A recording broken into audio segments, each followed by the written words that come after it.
Welcome back दोस्तों, आप देख रहे हैं एसआर मोटोवर्ल्ड और फिर मैं आया हूँ एक नई वीडियो के साथ। तो आज की इस वीडियो में मैं आपके लिए एक खुशखबरी लेके आया हूँ। वो ये है कि BS4 गाड़ियाँ अब आप खरीद सकते हैं। जैसा कि हम सबको पता था कि 31 मार्च डेडलाइन थी कि BS4 गाड़ियाँ इसके बाद नहीं रजिस्टर की जाएंगी। चाहे आप बेच लीजिए, इलीगल चला लीजिए, लेकिन रजिस्ट्रेशन इसका बंद हो जाएगा 31 मार्च के बाद। लेकिन कोरोना वायरस हो गया, इस वजह से लॉकडाउन हो गया और अब ऑटोमोबाइल इंडस्ट्री ने सुप्रीम कोर्ट से दरखास्त करी कि आप इसको डेडलाइन को थोड़ा सा आगे बढ़ाइए, क्योंकि अभी BS4 का स्टॉक हमारे पास बचा है और 7 लाख टू व्हीलर्स पूरे ऑल ओवर इंडिया में, सिर्फ टू व्हीलर्स की बात कर रहा हूं, 7 लाख टू व्हीलर्स अभी BS4 खड़ी है इन्वेंट्री में, कंपनी के पास स्टॉक है ऑलरेडी।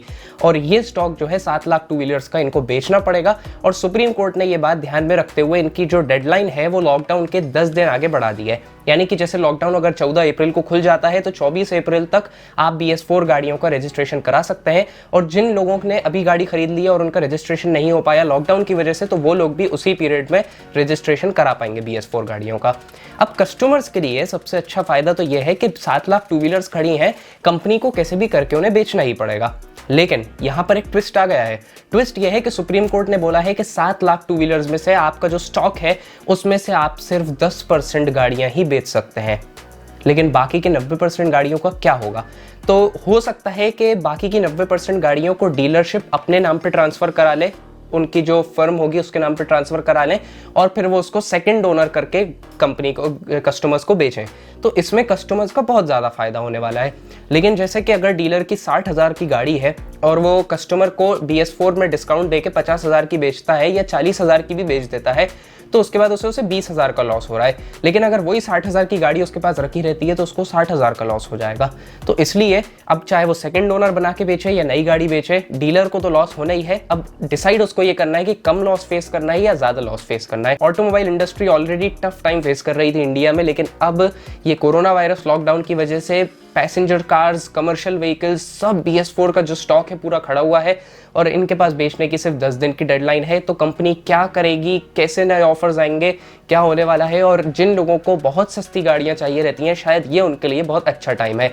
लेकिन यहाँ एक और ट्विस्ट है कि ऑल ओवर इंडिया में अब मेरी वीडियो देखी जाती है, लेकिन अब मैं एक बात बताना चाहूँगा कि दिल्ली NCR वाले जो लोग ये वीडियो देख रहे हैं, उनके लिए ट्विस्ट ये है कि दिल्ली NCR में BS4 गाड़ियाँ नहीं बेची जाएंगी, चाहे स्टॉक हो या चाहे स्टॉक ना हो। सुप्रीम कोर्ट के सीधे ऑर्डर्स हैं, दिल्ली NCR में आप BS4 गाड़ियां नहीं बेच सकते। और ये गवर्नमेंट के ऑर्डर्स मेरे हिसाब से बिल्कुल सही है। वो इसलिए क्योंकि ऑलरेडी दिल्ली NCR में इतना पोल्यूशन रहता है और उसके बाद आप BS4 की डेडलाइन बढ़ा के BS4 गाड़ियां वहाँ ज़बरदस्ती बेचेंगे तो पब्लिक तो खरीद ही लेगी सस्ती गाड़ियों को, लेकिन पोल्यूशन लेवल्स वहाँ और इंक्रीज हो जाएंगी। तो इसलिए ये चीज़ गवर्नमेंट ने बहुत सही करी है कि दिल्ली NCR में आप नहीं बेच सकते। तो दिल्ली वालों के लिए ये बहुत बुरी खबर है कि वो BS4 गाड़ियाँ सस्ते में नहीं खरीद पाएंगे। अब जो ऑल ओवर इंडिया जिनको खरीदनी है उनको गाड़ियाँ तो मिल जाएंगी और उन्हें सस्ते में मिल जाएंगी। तो आपके लिए एक न्यूज़ है और ये गुड न्यूज़ भी है। लेकिन ऑटोमोबाइल इंडस्ट्री के लिए ये काफ़ी टफ टाइम हो रहा है इंडियन मार्केट में सर्वाइव करने के लिए। अब सबसे बड़ा क्वेश्चन ये उठता है कि डीलर्स क्या करेंगे जब उनके पास पूरा 100% स्टॉक है, जिसमें से उनको सिर्फ उनको 10% बेचने की अलाउंस है और उसके जो 90% स्टॉक है उसका क्या करेंगे? या तो हो सकता है अगर डीलर का साथ कंपनी दे तो कंपनी के हेडक्वार्टर से ये ऑर्डर्स आ जाएं कि आप ये वाली गाड़ियाँ वापस ले लीजिए, ये गाड़ियाँ वापस ट्रांसपोर्ट होंगी, ये वापस प्लांट में जाएंगी, पूरी डिसअसेंबल होंगी और इनके जो स्पेयर पार्ट्स हैं वो स्पेयर पार्ट्स के पार्ट्स में कन्वर्ट कर दिए जाएंगे और जो पार्ट्स हैं वो निकाल के स्पेयर पार्ट्स के फॉर्म में बेच दिए जाएंगे। लेकिन लॉस इसमें भी है क्योंकि आपका ट्रांसपोर्ट चार्ज लग रहा है, आपका डिसअसेंबलिंग चार्ज लग रहा है, आपकी लेबर लग रही है।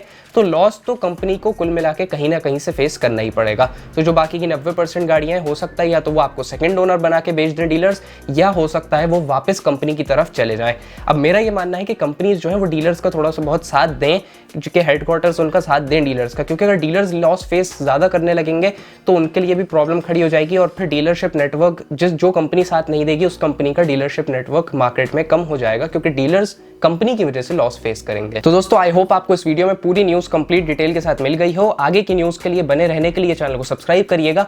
वीडियो पसंद आई हो तो वीडियो को लाइक करिएगा और जी हाँ, आप मुझे इंस्टाग्राम पर भी फॉलो कर सकते हैं। आईडी का लिंक आपको नीचे डिस्क्रिप्शन में मिलेगा और वहां फॉलो करके आप मुझसे क्वेश्चंस पूछ सकते हैं। टू व्हीलर से रिलेटेड आपको पूरी जानकारी उधर मिल जाएगी और कुछ कॉमेंट सेक्शन में अगर आप क्वेश्चन पूछते हैं या कुछ तारीफें करते हैं उनका जवाब भी आपको नीचे मिल जाएगा। So guys, thanks for watching, stay tuned, till then wait for my next upcoming interesting videos.